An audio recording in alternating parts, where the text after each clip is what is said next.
Coming up on today's episode of Airborne Unlimited, Mitsubishi's MRJ encounters another delay. Armless pilot is okay in an airplane, but not at Universal Orlando. If it's on YouTube, is it really a secret aircraft?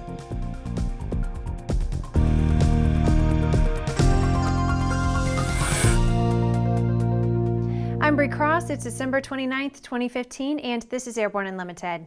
It's been reported on the Airways blog that Japan's Mitsubishi Aircraft Corporation and Mitsubishi Heavy Industries has announced a possible delay in the Mitsubishi Regional Aircraft Program. The delay is attributed to a review of the testing program. The program has already dragged on as the first flight took place on November 11th of this year, which was about 4 years after the original target date set when the program was launched in 2008. Since the initiation of the program, other delays have been experienced, some of which were attributed to technical issues.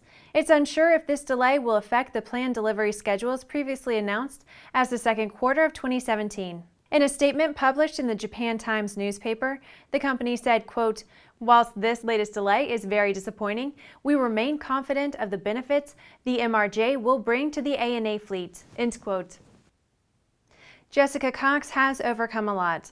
Born without arms due to a rare birth defect, she became the world's first armless licensed pilot, controlling her air coupe with only her feet.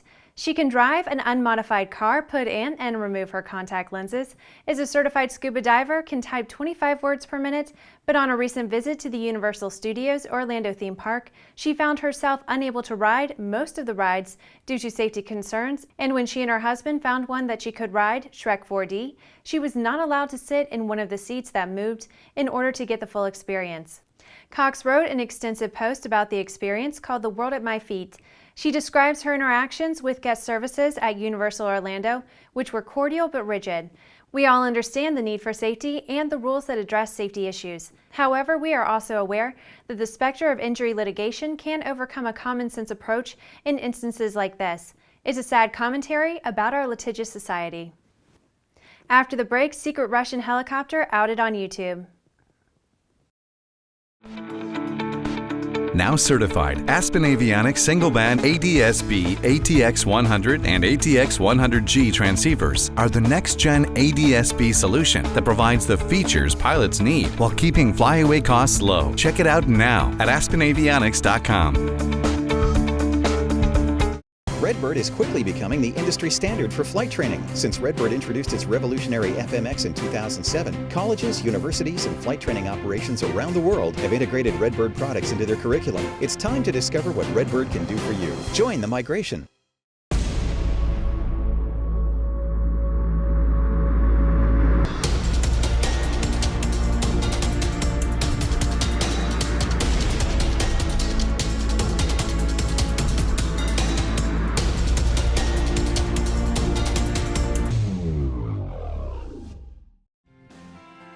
AML's patent-pending wireless induction charging system eliminates confusion over those charging cables, cuts down cockpit cable clutter, and allows you and your passengers to fly cordless and eliminate the cable nightmare. www.aviationmodificationleaders.com.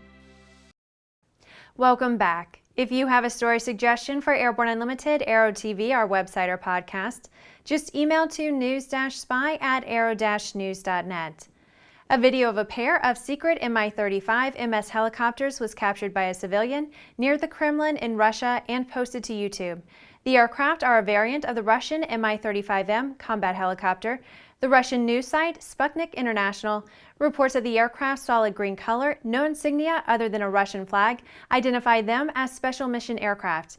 The helos in the video also have a number of antennae on their fuselages and specialized electronic equipment mounted on outboard structures. The aircraft is rarely seen in Russia, the first time being in February 2013 at a production facility. Another was later seen that year at a test range at the Mi helicopter facility in Moscow. According to available information, the special purpose version, the Mi-35MS, is equipped with advanced avionics, a number of various sensors, a night vision system, a sophisticated satellite navigation system, and an anti-jamming system. It also has a self-protection system against infrared-guided anti-aircraft missiles. This once again proves that social media can be a real bummer for keeping secrets. Every Tuesday, we look ahead at some of the more interesting events in the aviation universe. However, the airshow action is still a little slow because of winter, but the days are getting longer now and we can start looking ahead. Here's this week's Aero Calendar.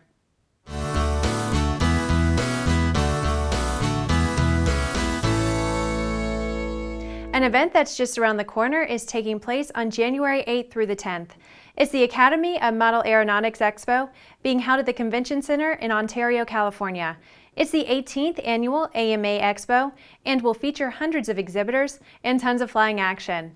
And by the way, AMA and EAA are working together so that EAA members receive a discount to the event attendance fee.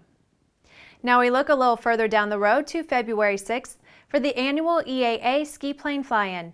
One of the area's most colorful events of the season, the annual EAA Ski Plane Fly-In will be held at the EAA AirVenture Museum's Pioneer Airport in Oshkosh. This event celebrates the unique flight segment of ski plane flying. Speaking of EAA, AirVenture 2016 is already in the news, as EAA has announced that they'll be featuring the Royal Canadian Air Force Snowbirds at the upcoming pilgrimage to Oshkosh. The Snowbirds are an all-jet demonstration team that put on a show that is as graceful as it is exciting. If you've never seen them before, you're in for a real treat. And while we're on the subject of jet demonstration teams, the Breitling Jet Team has announced their 2016 tour schedule. They'll be flying L-39C Albatross jets in a sophisticated demonstration of precision and speed, at times reaching speeds of 565 miles per hour and flying within just a few feet of each other. Hang in there, baby. Winter will pass and the air shows will return. After these messages, Berlin Airlift Historical Foundation's C-97 starts engines.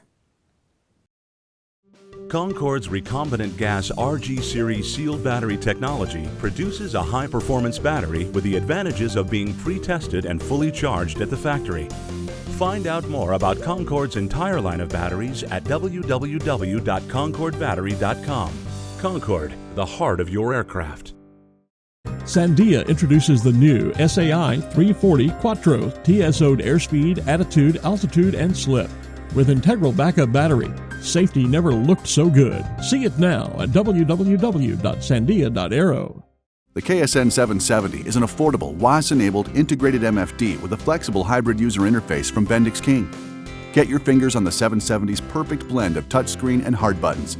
Easily control your GPS navigation, Navcom, weather, traffic, and terrain in any condition. For more information, go to bendixking.com. There's a difference between charting a steady course and pushing for the ceiling. And for nearly a century, Hartzell Propeller has been defining that difference. It's in our passion for engineering and research and our dedication to testing the limits of performance. We are built on honor. We are Hartzell Propeller. Welcome back. With so much news coming out of the aviation industry, we're summarizing some other interesting stories in a brief segment we call Around the Patch.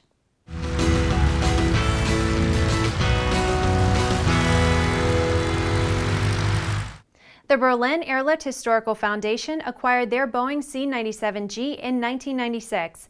It's been a long time coming, but last week the engines were started for the first time. It is one of only two C-97s still flyable, and the aircraft will serve as a flying museum. AeroCare Medical Transport System has opened a new base of operation in Fort Lauderdale, Florida. A medically configured Learjet 35 has been permanently assigned to the new location. The Lear 35 is part of AeroCare's fleet of medically configured Learjets. Airbus has entered into an agreement to acquire 100% of the shares of the Navtech group of companies. Navtech provides a suite of flight-out products including electronic flight bag solutions, aeronautical charts, navigation data solutions, flight planning, aircraft performance, and crew planning solutions. Douglas Hughes, who landed a gyrocopter on the lawn of the U.S. Capitol, has decided he will try to return to the Capitol building by more conventional means. He has decided to run for Congress and is challenging Democrat Debbie Wasserman. The State Department has approved a possible foreign military sale to Australia for CH-47F aircraft, related equipment, and support. The estimated cost is $180 million. It's claimed this proposed sale will enhance the foreign policy and national security objectives of the United States. Well, that's our trip around the patch. Now let's move on to the rest of the news.